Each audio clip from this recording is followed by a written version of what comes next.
Thanks for tuning in to the Drive On podcast, where we are focused on giving hope and strength to the entire military community.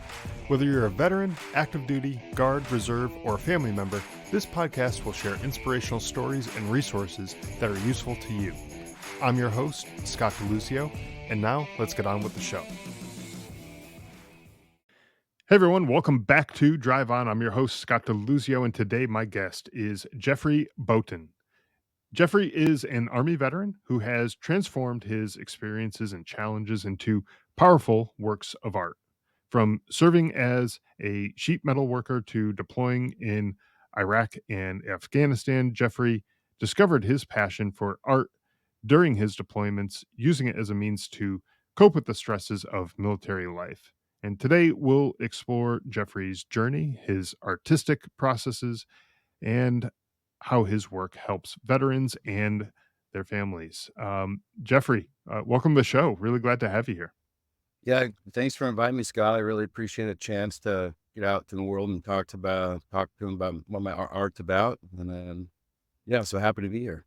Yeah, you bet. One of the things I found with myself personally, before I joined the Army, I didn't have an artistic bone in my body. Like there was no, I wasn't into painting or sculpting or you name it. Like none of that stuff really jived with me. It just wasn't my thing. Um, but there was a period of time afterwards where I just found like some peace in just sitting there and painting. And I could spend hours just sitting there painting the same thing and um, working on that. And there was just like for that brief period of time, I found some peace there. And so I'm sure your experiences are maybe somewhat similar. Other people might experience that as well.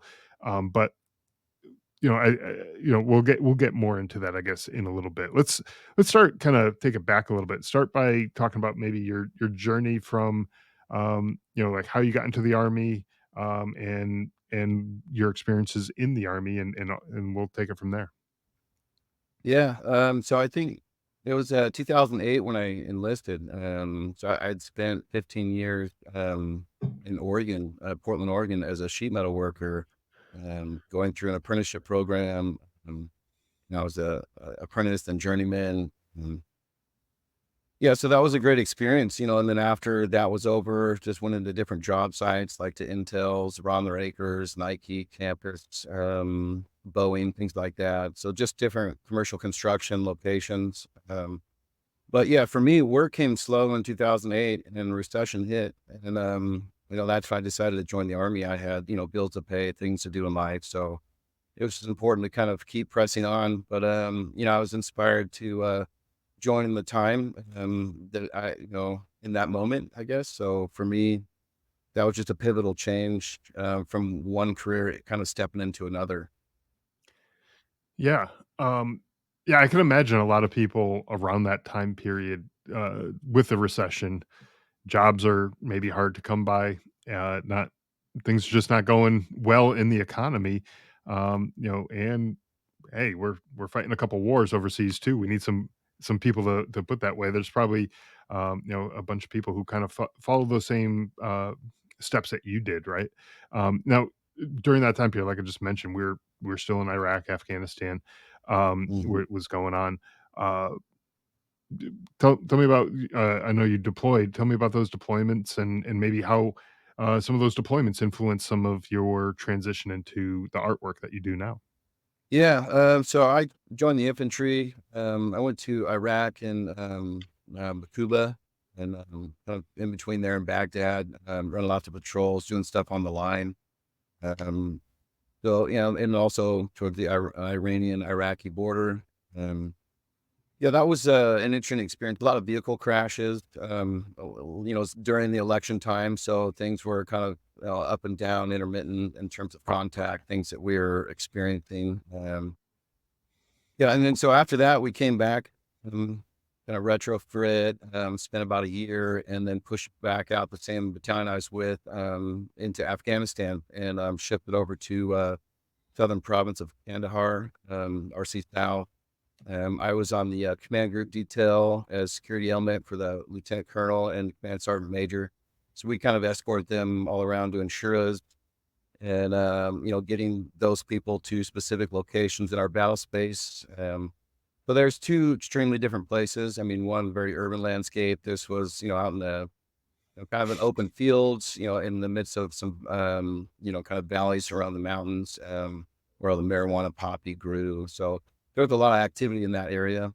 Mhm. Um, yeah, and I think that for me during that time, I became an NCO, and my command sergeant major, he knew about my previous experience. He's like, wanted to know why I was so old. I was 32 when I came in, and I think I was 36 during my review. And I was like, what did you do before the military? I was like, "Well, I was a sheet metal worker." He's like, "Great, you're my R&U guy." "Oh, what's that?" More work, basically. Well, repair and upkeep during garrison times, fix barracks, do things for soldiers. But in country, everything's makeshift out of wood. And so Right. there's a wood shop. We facilitate, communal living environments like a table, chairs, things like that, coffee pot holder, and that was kind of what started the initial idea of creating and crafting things. So those skills from the metal world kind of translated in ways. Of course, it was working with wood and whatever materials we had. But I think at the same time, we're coming in from, leaving the wire a couple times a day, going back and forth. And so in that kind of perpetual mode that the colonel was in, is how do you check out from that job, in the daytime? What do you do to kinda, like, clear your head? And that was part of it, was going down to this wood shop. We called it, the whiskey wood shop. Our call sign was 6 whiskey for the truck. And we do things like portable bathrooms, like, burn bathrooms, called burn shitters. Yep.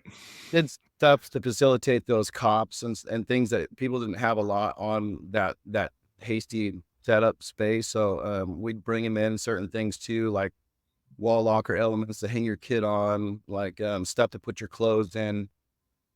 So that was kind of the gist of what we started. But, in the interim of that, I had this kind of creative background to working in sheet metal. I used to do like silhouette arts or handrail stuff on the side, after work. And that kind of rubbed off on me in this setting, to where I'm like, "Hey, what about doing some iconography that excites the area?"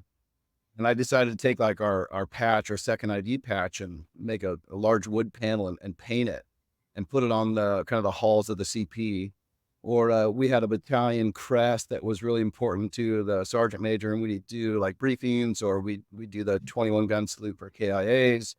We put this old beat up thing out there, and he's like, "Man, we need a new one." So I'm like, "Well, okay, I'll make a new one," and, kind of refit what was there. And so that kind of started the idea of iconography building that wasn't specific to our needs. Like, I went into doing all kinds of stuff, to like movie theaters, to gym equipment, to, putting iconography type panels, like I said, with text or American flags. I mean, just odds and things, but whatever we could come up with that would improve this environment, it was kind of on the agenda. And so that was where the artistic prowess came in, was, hey, this could be fun. Even down to the colonel's like, well, hey, or the XO was like, hey, our colonel needs something. What can you do for him? And he loved the striker truck. So I went to the burn pits and got truck parts and fabricated a table that looked like the striker truck. Oh, cool. Put some plastic on top, had some of the, control switches, like a squawk box.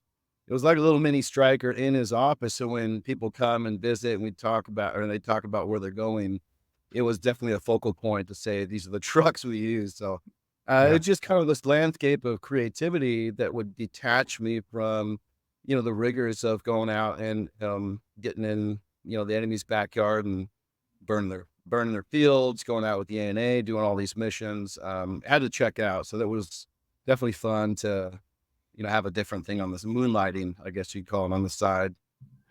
Right, yeah, I mean, it was work, right? It Yeah. definitely took some effort to do all of the things that you're doing, but, if it's one of those things that's enjoyable, that you can, uh, sort of a hobby type of thing that you might enjoy doing anyways, that that helps take your mind off of some of the things that are going on. I mean, you're in the middle of a war zone. You know, there's bad things happening all around you. But Mm, if you're constantly thinking about that, that's got to have a negative impact on you mentally. And so being able to find that is pretty good. We were a National Guard unit when we deployed that I was in, and we had guys who had all sorts of different backgrounds, from mechanics to right, police officers to people who did construction and different things like that. And one guy, he was really good working with wood. I think he was in construction, and one of the places that we would frequently go to, it was like a checkpoint that we had set up. It was just in the middle of the sun, Afghanistan in the summers, it's the sun beating down on you. It's awful. And so he yeah, built this shade thing, like, just it wasn't too complex. It was basically four poles and a roof, that was on top of it, right? But he brought it out there, he set it all up, and then we had like shade, and we were like, "Well, this is a hell of a lot better than than what we were doing before." right, And so it's those little things though that just make the deployment that much more tolerable when you're out there for all the guys, not just the people who are doing the work like yourself, but those little things that yeah, it's just a thing hanging on the wall, like you said, the iconography, right? It's a thing that you hang up, you put there, and it's something that people look at. But if it wasn't there, it would just be a blah plain wall. And I don't know, like there's something that kind of lifts your spirits a little bit more when you look at something that's well decorated as opposed to just plain nothing, like a cinder block wall or just a yeah. wood wall or something It's like. lonely, I guess, in Yeah, that landscape yeah, with it nothing, right? yeah, exactly. And so Mhm. we even had one guy had I don't know, a wife or somebody from back home. He had them send um a small bag of soil, like you might get from Home Depot or something like that for a garden, and a bag of grass seed, and we planted grass. Like we're like, okay, this is American soil here in Afghanistan. It was just like a little thing. You wouldn't even think like it would be that big of a deal, but it's like we can go walk on the grass and like feel the grass under our feet, and like that was just a little thing, but it actually helped boost morale. It was pretty incredible, Yeah, it did. Yeah, we actually had a portion where we were making, like the triangle, containers, like that house a folded flag. So we'd fly Mm. a flag in country and then put it in the container and send it home to folks. Ah. So part of, just boosting the morale. That was a lot. That was ultimately a lot to do with it. If you had this amenity beyond, what you just thought was your bare bones stuff, like your gear, your assigned equipment, things like that. But when you have something beyond that, um, I mean, I even put a coffee pot holder in a striker truck. I mean, I did like a wood panel in the colonel's truck for different switches. So the JTAC truck, we'd call airstrikes and all kinds of stuff from the command and control trucks. I mean, you name it. It's something like MacGyver, like, like, hey, can you do this? Can you do that? Would come up. It was partly on my agenda to either get myself to do it or task out. We had a few other guys that were fairly savvy with tools and materials. And so, even down to we left one base, we were at Prasad for quite a while, and then, came combat ineffective and switched a little early down to a place called Spin Boldak, and, we had a small little movie theater that on Saturdays would do near beer and cigars, whoever wanted to come around with the brass and watch movies, so that turned into a bigger event when we got to Spin Boldak, it was like 72 feet by maybe 90 feet. Oh, I wow. think I had like 3, T-walls strung together. I think they were like 16 or 16 foot tall, and this huge 16-foot by 9-foot screen that we project movies onto. I built stadium benches. Like, it was really nice, and so when people really needed that boost, we go there, or like I said, the volleyball pit. We'd play games, do team comps. It just definitely improved our like you said, the morale for sure. Yeah, exactly. Now, so that helps obviously while you're in country, while you're deployed. That's not only helping you because you're doing the work and you're working on these things, and that's a creative thing that you enjoy doing, but also help the morale of everybody who got to benefit from the work that you did while you were there. What about after coming back home?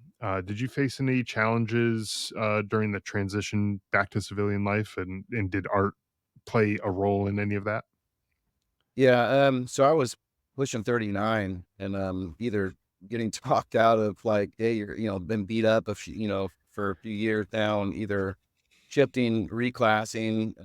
I even thought about doing an engineering type job, but it was like, what do I do with myself moving forward after this deployment, after sustaining a couple of injuries? I just felt that I had this landscape beforehand. I had a career, as a professional sheet metal worker for that period of time, the 15 years, and I even slipped out of medically discharging too. I don't know how that happened, but we had 3 brigades clearing during coming back to post that I was at, and I just kept saying I have a job and I have insurance, and I'm going straight back to this world. And so that was my option. I opted out. I was happy to be alive, happy to be home. And that moment was probably taking like 20 leaps backward. I think if I would have continued on with what I was being asked to do, or really kind of fundamentally thought the best, what's best for my interests at heart. What do I need to do? Reclass, or see this medical process. It would have helped, but I think when I went, I mean, so I was home in December. I was in a sheet metal shop in April. I had like a little bit of block leave time stacked up, and Mhm. extended that out. But I mean, I was back in the shop 4 months after getting on ground in America. So it was a very small transition back to civilian life. But the thing for me was I was so soldier mentality. I was so like focused on, working and proceeding at a high level. That carried over into the civilian world. So it didn't set well with the union guys. People were trying to cause problems with me, get me in trouble with the boss. Guys are coming up and, banging hammers on tables, watching me freak out, or, just trying to, understand who this person is, this person that went to war and came back. So Yeah. that was the start of me understanding what stigmas were. I found out later in my art career, doing research and making work. But it was difficult with workspace. Going to the VA in Portland, I had troubles there. And just also with friends and family. So it's just kind of a plethora of things that were unraveling that I was just trying to ignore, but focus on my previous career and that job, because I felt I'll just get right back on track. But I had mental health problems to worry about. I had physical sustainment issues to worry about. So all that time, I was just working my way back up to finding a normal, um, rather than running from the problems. I should have focused on that. But so for me, like 2 years after going back to the sheet metal job, things were failing out, and, they wouldn't employ me anymore. They just said you weren't fit to do these kinds of duties. There's these expectations in the union, and, so that was difficult. I'd lost my identity again. I was Yeah. the infantryman. I come back, I have this focal identity. When I came back, I thought, "Okay, I'm doing this now." 2 years later, that's lost. So it was a crisis for me that I was trying to, be strong about, be tough about, have that fortitude barrier up, and, kinda steamroll through it all. But it wasn't working, so at that time, I was certainly needed to refocus, and try to find something new with life beyond, like, military and construction. Yeah, and that's got to be a difficult pill to swallow when uh, you lose that identity of the infantryman, right? And thinking, "Oh, I got this all figured out. I'm just gonna go back and do what I was doing before," but, you're not the same person that you were before. First off, you're older, you had a lot more experiences, through the military where you got more discipline, more driven, and that type of thing, but then, that kinda clashes with the union mentality, and I've worked some union jobs myself, so I know what you're talking about, um, and, you know and then you find out that you can't really do that type of work either, um, and then it's like, "Oh, well, crap. That was my my plan A, B, and C. Now what are we doing? What's next here, right? So what got you into kind of figuring out that maybe art was the way to go with that? Yeah, I was really kind of in question, I was like, what is it that I can do? I can moderate with my situation, because a lot of labor goes involved in being a metal worker, being Yeah. an infantryman. It's a lot of output. So I thought, well, how do I get into an office job, something that's not as physically demanding? Maybe I can, focus from, you know, my brain instead, work on, the intellectual side and not such the labor side. But I kept thinking I had this inspiration from making creative things like when I was in Afghan. Guys are saying, "Hey, when we get back, make me this, make me that, I'll pay you." I was like, "No, I'm not really interested in doing that. It was just fun to kind of, improve our environment, like improve the morale, and just have something to do mentally to find a Yeah. stability." But so that was like a turning moment for me in the idea of, like, where's this redirecting? How do I shift fire? Hey, that was something that was important to people then. Could it be important to people in the veteran world moving forward, and focusing on something else?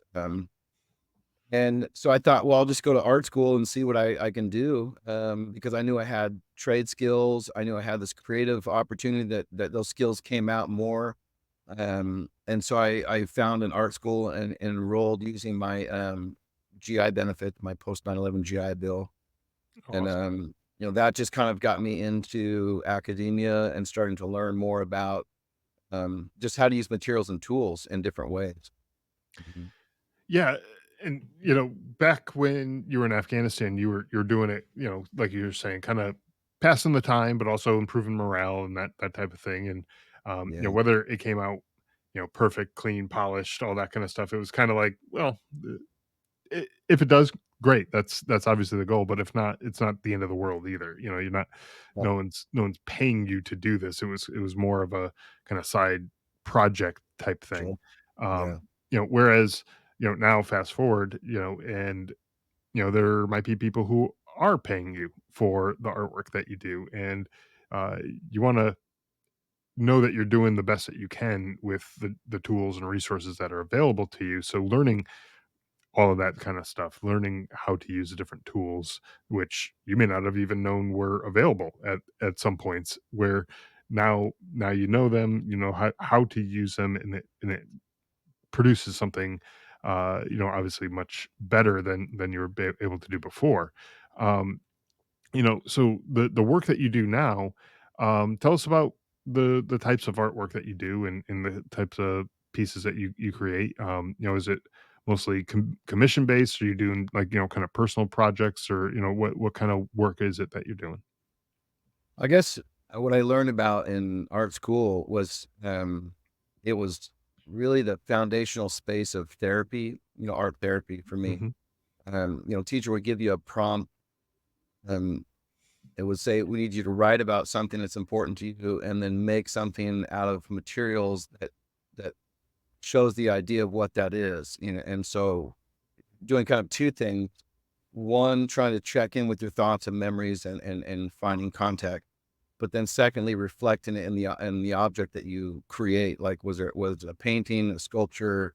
What was it? And so I think every time I get a prompt in the classroom, it was just an opportunity for me to, I like to call it exfoliating. Some people say like composting, but just flushing the system of like these things that are in my head, these things that I've thought about for a while, how do I process them?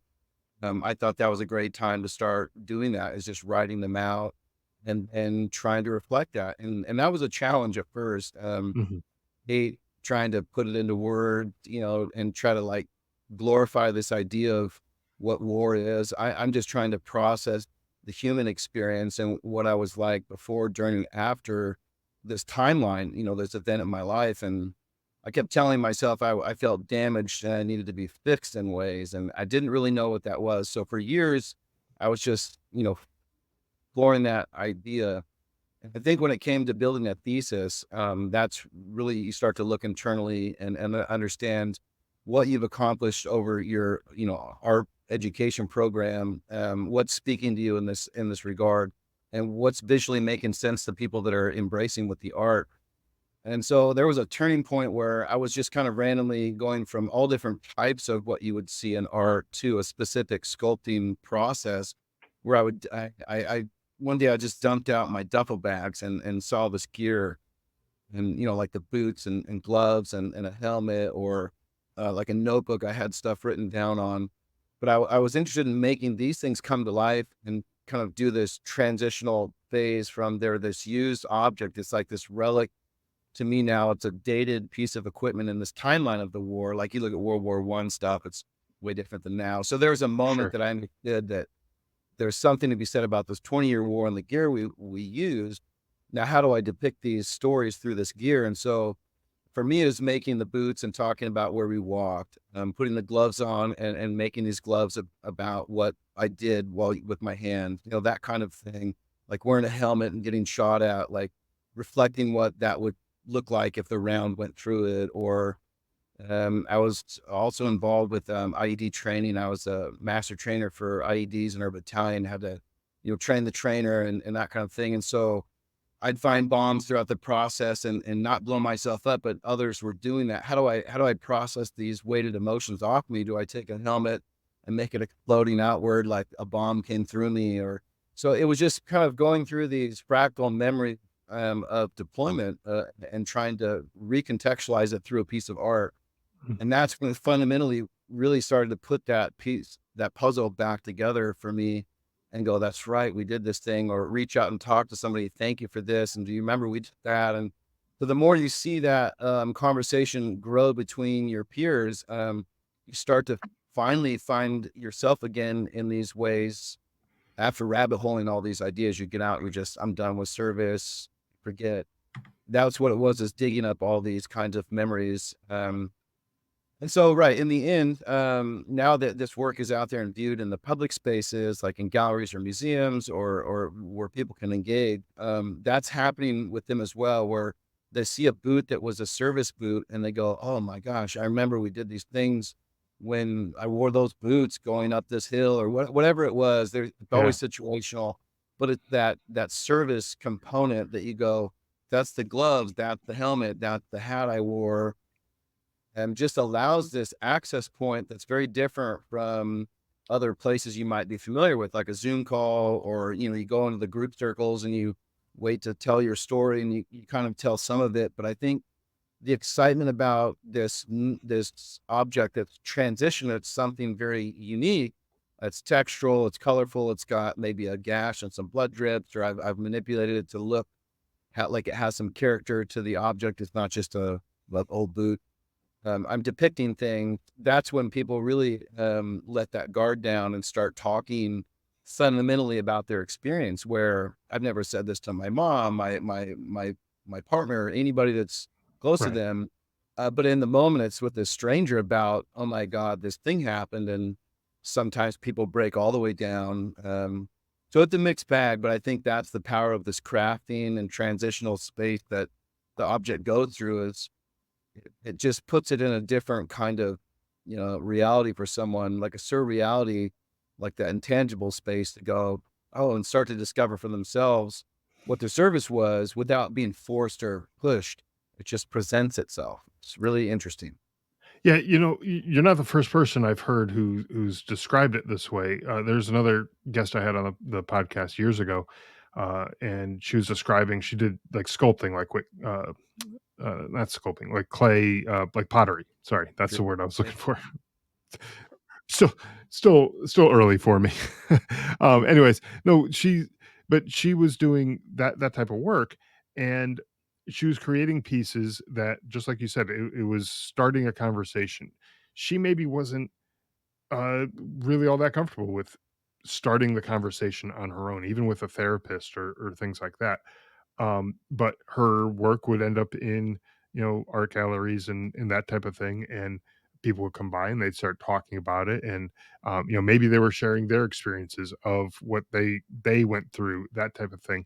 Um, and then she was able to kinda open up and start talking about it and describing how the artwork that she created, kinda depicts some of the experiences that she had while she was in the military, and so, um, you know, I'm saying this because, um, I wanna emphasize that it's not just you who has kind of experienced this, and for the listeners, Mhm. if you're finding it difficult to put things into words, um, maybe there's another way that you can express yourself. You can get that message out there, that isn't in verbal form. You don't have to speak it, but you can put it out there. Maybe it's in a painting, maybe it's in a sculpture, maybe it's in a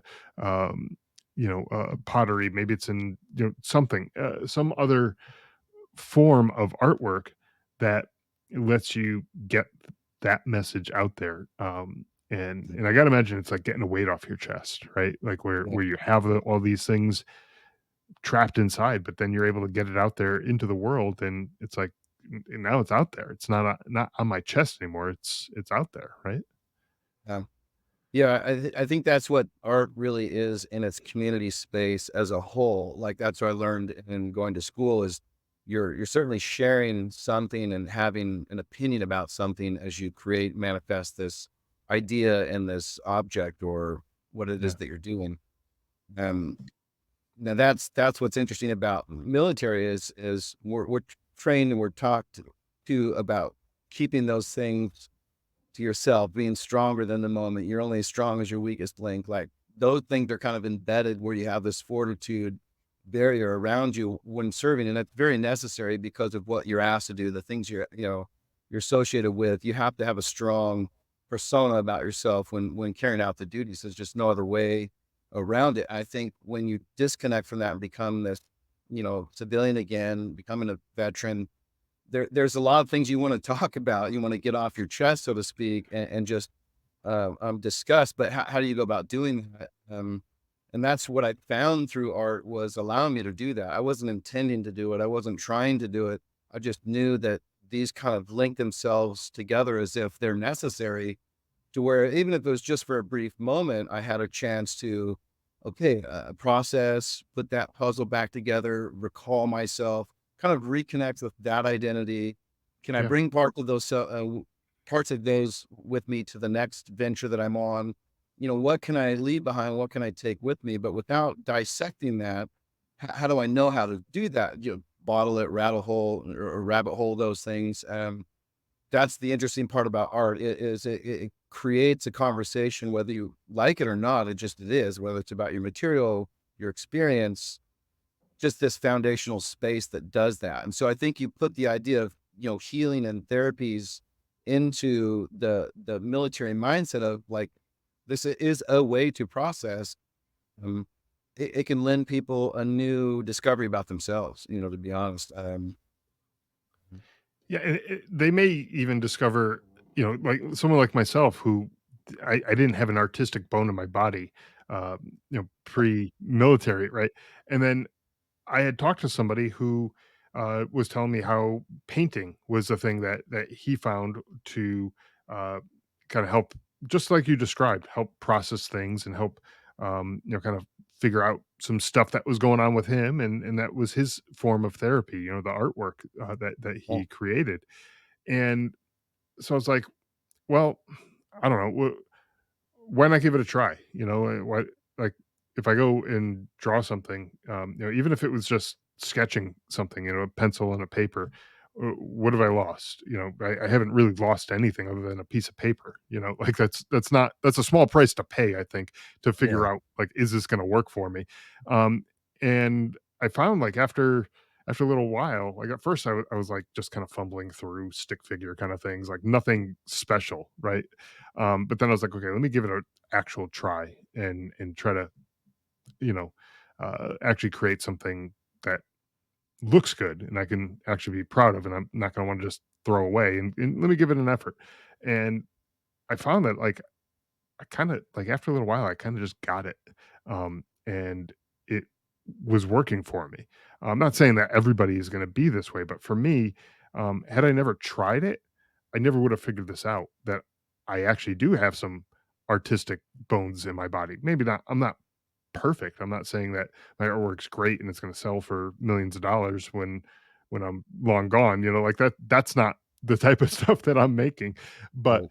um but as as I was picking up a paintbrush or a pencil or, whatever it was that I was using to create something, um, I found that, like, everything else, all the noise that goes on in your head just got quiet for a little Mhm. while, and I was able to just focus on this one thing, um, and it really helped to quiet some of that noise that wasn't helpful. It wasn't like I needed to be reminded of that, a terrible thing that might have happened, you know, 10 years ago or something. I don't need to remember that right now. It's not helping me. It's not moving me any closer to any sort of goal. And all that stuff for me, anyways, I don't know if this is everybody's experience, but for me, that stuff kind of just got quiet because I was so focused on what it was that I was trying to do, with the artwork that none of that stuff was really bothering me in that moment. Now, Yeah. granted, I put the paintbrush down, put all the supplies away and everything like that, and then eventually those things start to creep back in, but it helps me to be in that moment, um, be focused on that one thing instead of constantly, forever being in my head with those negative thoughts and stuff, right? I don't know if that's your experience or if other people have had similar experiences, but I mean, that was mine at least.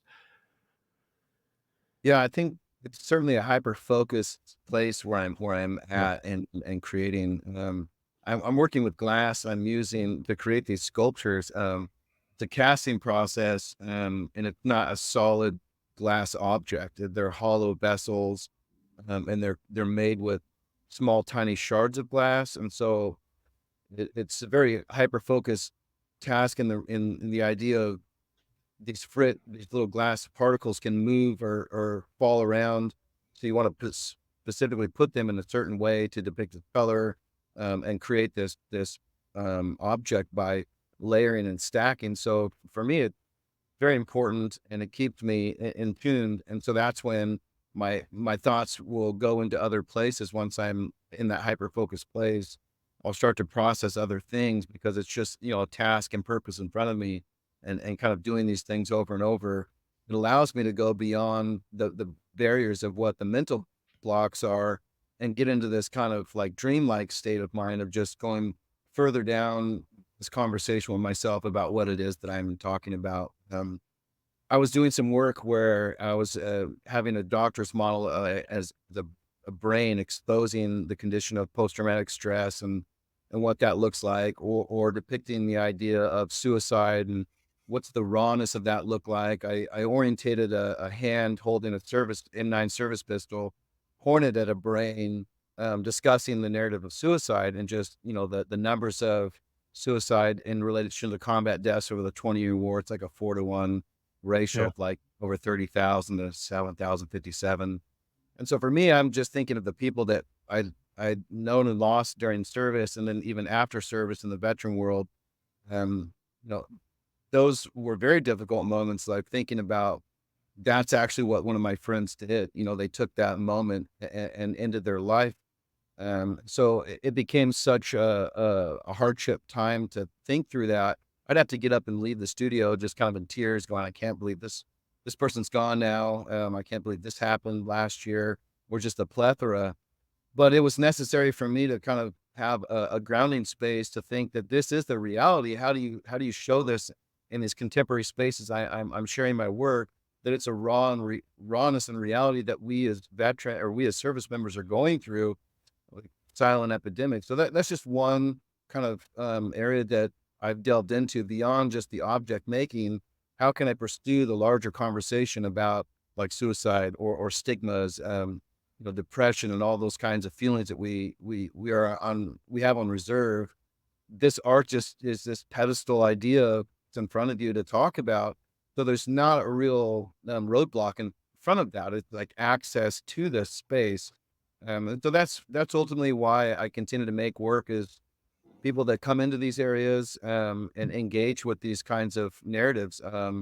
really allows them to go beyond their own restrictions. And I've had, conversations about military sexual trauma to things I've done in country when a child was involved, or just, you can name like the idea of what you think is the worst, and someone's going to have something out there that's, just as bad, if not worse. I mean, it's all over the map, but Yeah. this kind of central point of going, hey, we're not alone. We're in this kind of together. And that's just how I've seen art depicting this kind of the darker side in this kind of beautiful yet raw type of exposure. There's something to behold about the people that do serve and what we go through. It's just how do you contextualize and speak about those things coming back? Like for example, Vietnam versus now. We've come some distance from the idea of what we're doing and who we are as people, but the idea of healing post service was never really a conversation until just recently. Yeah.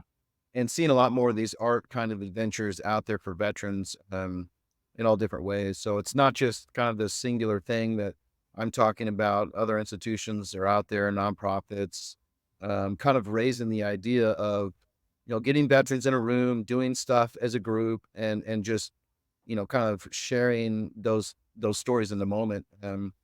It's just an opportunity, I feel, really. Yeah. And it's helpful for the veterans, again, like you were saying, to kind of get that conversation starting, Yeah. amongst the veterans, get them together in a room, have them look at the artwork and have the emotions, have the feelings, have uh, the memories that, it's like, hey, I'm not alone in this. There's other people who, had similar, or possibly worse, probably not, in some cases, but, in some cases, there's varying degrees of how bad something is, but I think at the end of the day, that doesn't matter as much as just knowing you're not alone in whatever it is that you're going through. I've said this before where, if there's 2 people who drowned and one person drowned in 10 feet of water, another person drowned in 100 feet of water, they both drowned. Like, no one drowned worse than the other in that case, right? Like, they both had a pretty shitty death. Like, they both drowned. Yeah. But, um, so I don't like to compare, like, oh, that person's trauma is worse than that person's trauma. It's like trauma is trauma, in as far as your mind goes. Like, it's going to affect you, one way or another. And if it is affecting you, it's helpful to be able to talk about it with other people who maybe went through something similar, to let you know, like I said, that you're not alone. But also, um, move it to the civilian side where they may not have any idea what we went through because they never served in any combat capacity of, outside of watching Saving Private Ryan. They have no concept of what war is, or any of that kind of thing. um you know eh, and they can see artwork like the stuff that you're creating, and other people are creating, and they can start to see, like, oh man, like, I didn't realize that this is the kind of thing that somebody goes through. Mhm. Maybe that starts to help them understand why that veteran who lives next door or down the street or something is the way that they are, or a coworker who might be a veteran. It just helps with that. And then, maybe there's a little bit more compassion. Maybe there's a conversation that can start, something to, raise awareness and help us move in the right direction. And, I think it's really a great thing that we have, folks like you who do create this kind of artwork and do put it out there, for the world to see, to be able to talk about it and raise awareness of, what we are going through. Yeah, I kind of refer to it as inviting someone to the front lines of military service. They get to really see from the through the lens and the perspective of a soldier that's done these things. Now they can kind of get an idea, but that doesn't cover all jobs and all service. There's so many Sure. things that we do. But I think it just provides like this landscape, a visual landscape to say, okay, it is a human experience that I can relate to. I've been through trauma myself, but not in the military context.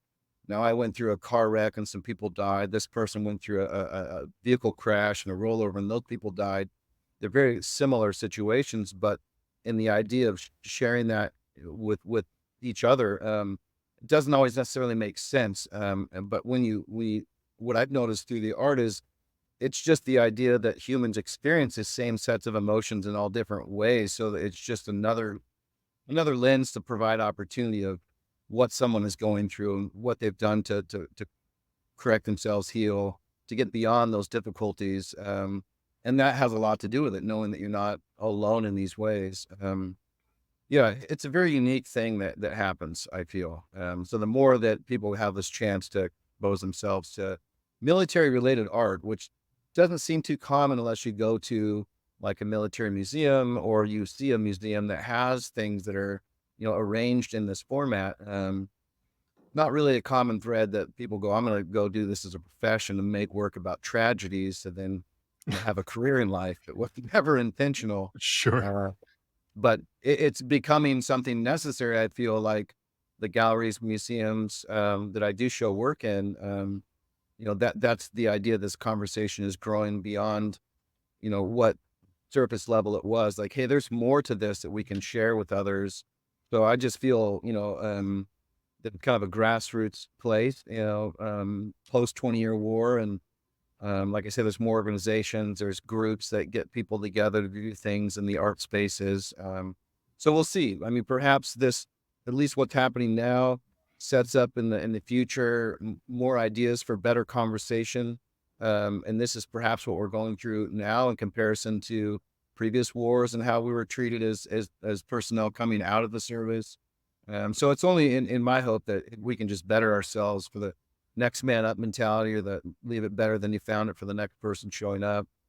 Yeah. Um, Certainly help our country out, that's for sure.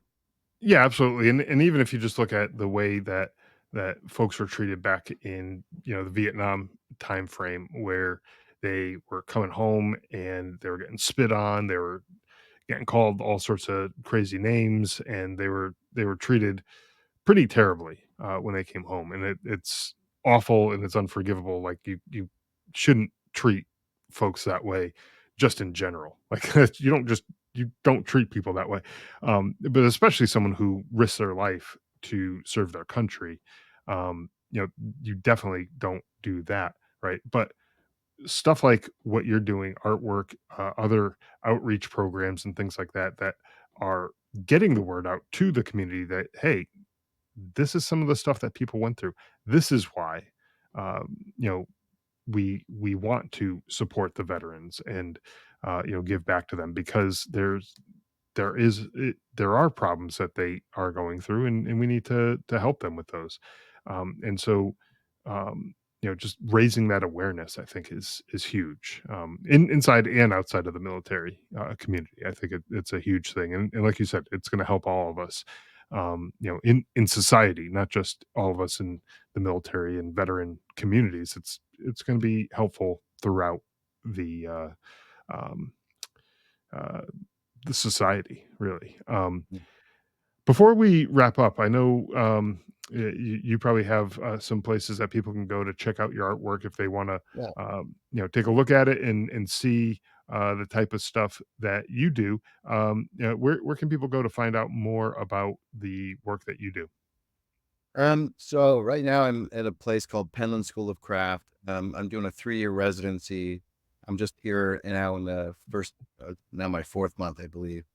And so I'll be through their kind of social media platforms, through my social media platforms in terms of what I'm making and creating here, and how I'm working and integrating with the veteran communities around. It's the Asheville, North Carolina is the closest connecting kind of city.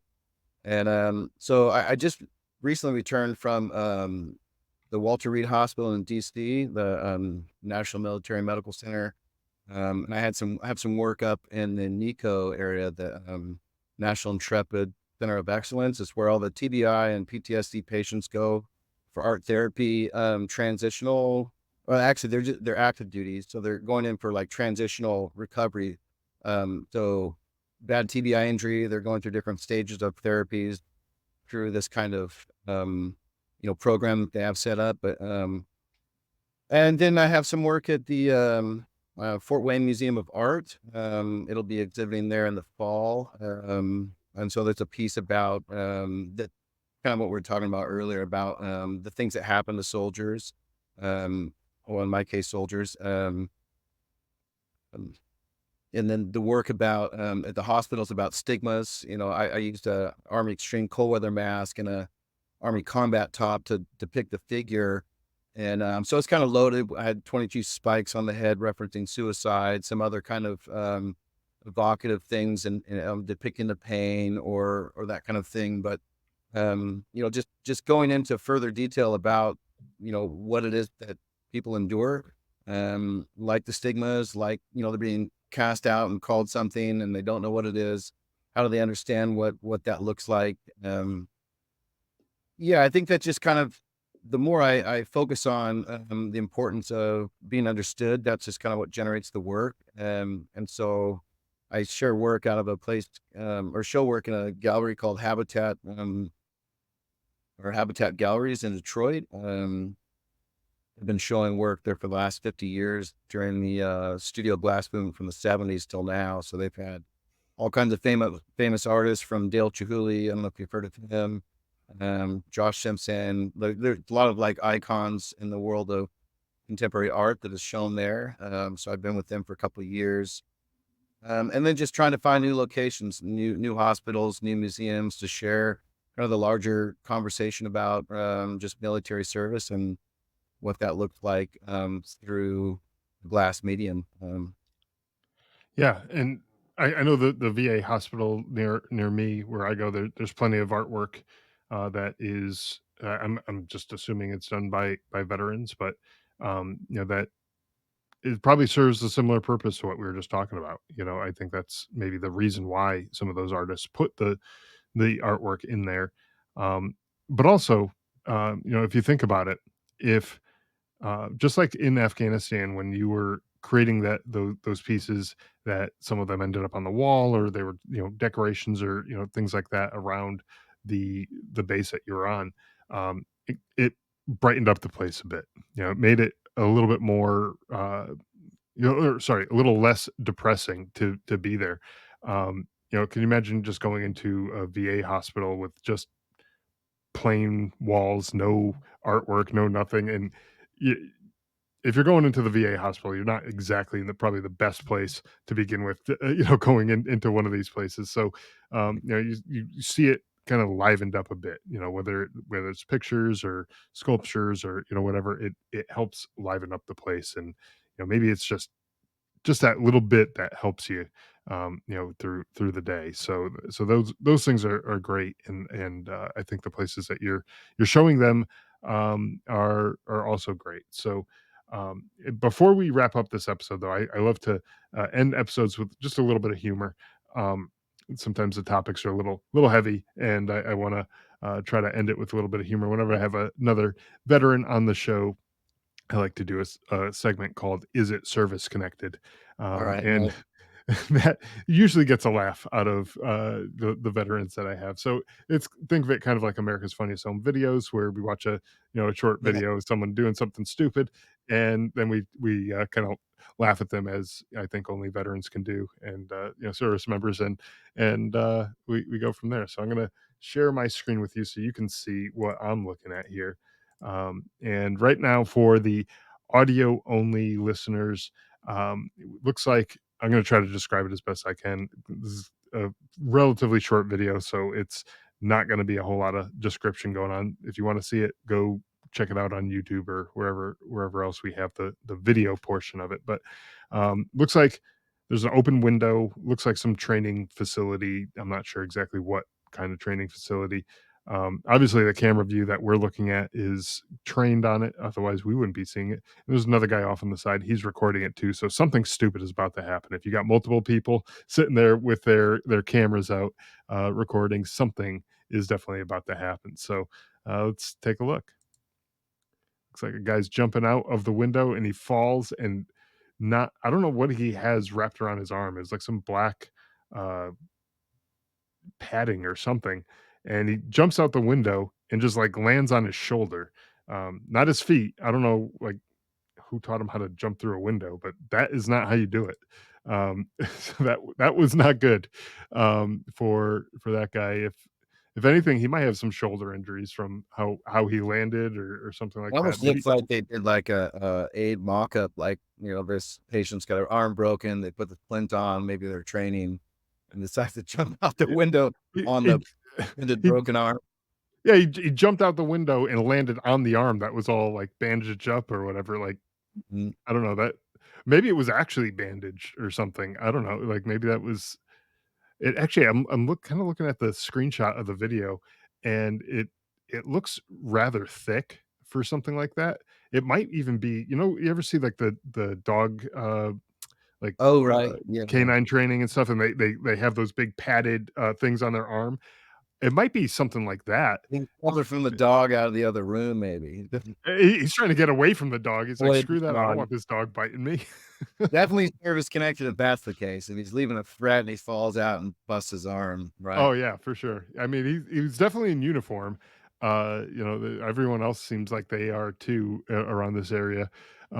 So whatever he was doing, I guess as long as he wasn't being totally stupid, which it looked like from the video, but there may have been a reason. We can't see inside the building, so there may have been a reason he's jumping out. It I mean, regardless, like, you land on your feet, not your shoulders. Like, I don't know. Like I've something jumped Gary or Yeah, somewhere in there. yeah, for sure. Yeah. Um, well, anyways, Jeffrey, thank you again for taking the time to join us. Really do appreciate it. And I'll have the links to everything that you mentioned, your website and social media stuff in the show notes for all the listeners to check out. But thank you again for taking the time to come on. Really do Yeah, appreciate cool. it. Thank Thanks so much. Thanks for listening to the Drive On podcast. If you want to support the show, please check out Scott's book, Surviving Son, on Amazon. All of the sales from that book go directly back into this podcast and work to help veterans in need. You can also follow the Drive On podcast on Instagram, Facebook, Twitter, LinkedIn, YouTube, and wherever you listen to podcasts.